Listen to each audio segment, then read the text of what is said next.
Buenos dias, viajeros! Ako nga pala si Choi Tanhut ko na nakabase dito sa Madrid, Spain. Bago pa mag-lockdown, desidido na talaga ako mag-vlog. Kaso, bigla naman nagkaroon ng pandemic, kaya medyo natagalan yung pagsisimula. Mahilig talaga ako magbiyahe, kumain, at sa entertainment, especially sa music. Bakit hindi natin pagsamasamahin sa iisang vlog?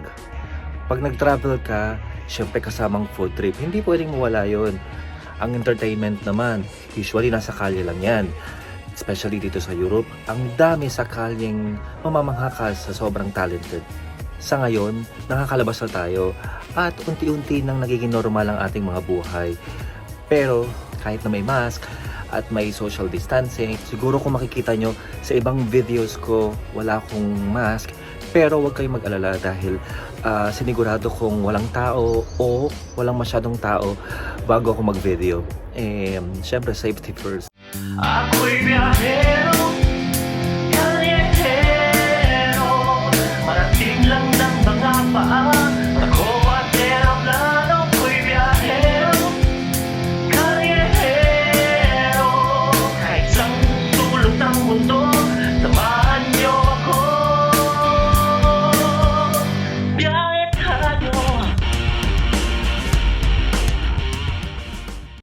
Sa ating first vlog, pasyalan natin ang Viana do Bolo. Ang Viana do Bolo ay isang malaking munisipalidad sa lalawigan ng Orense sa rehiyon ng Galicia, sa hilagang kanluran ng bansang Espanya. Matatagpuan ang Viana do Bolo sa timog silangan ng lalawigan. Tara na, biyahe tayo!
Dito nagaganap ang Introido o Carnaval de Viana do Bolo.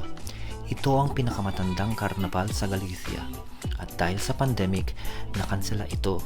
Tuwing Pebrero, ginaganap ang nasabing karnaval.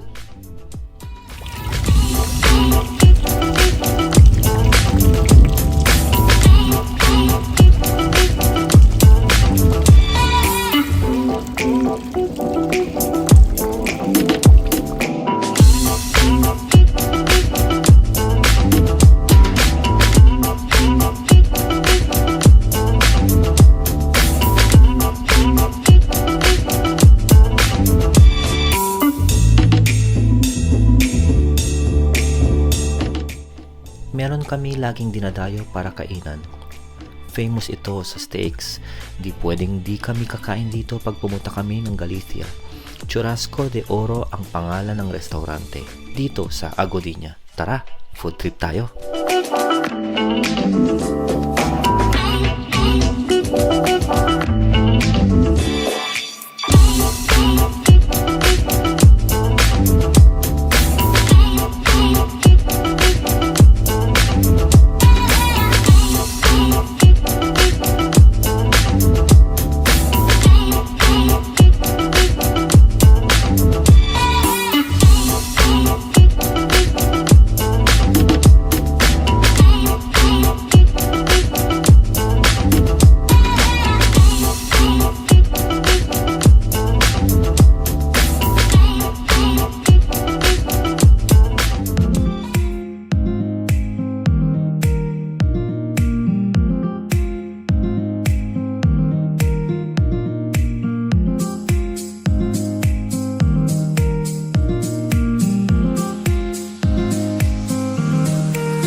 Maraming salamat sa mga nanood at mga manonood pa lang at sa mga nag-subscribe at sa mga magsasubscribe pa lang.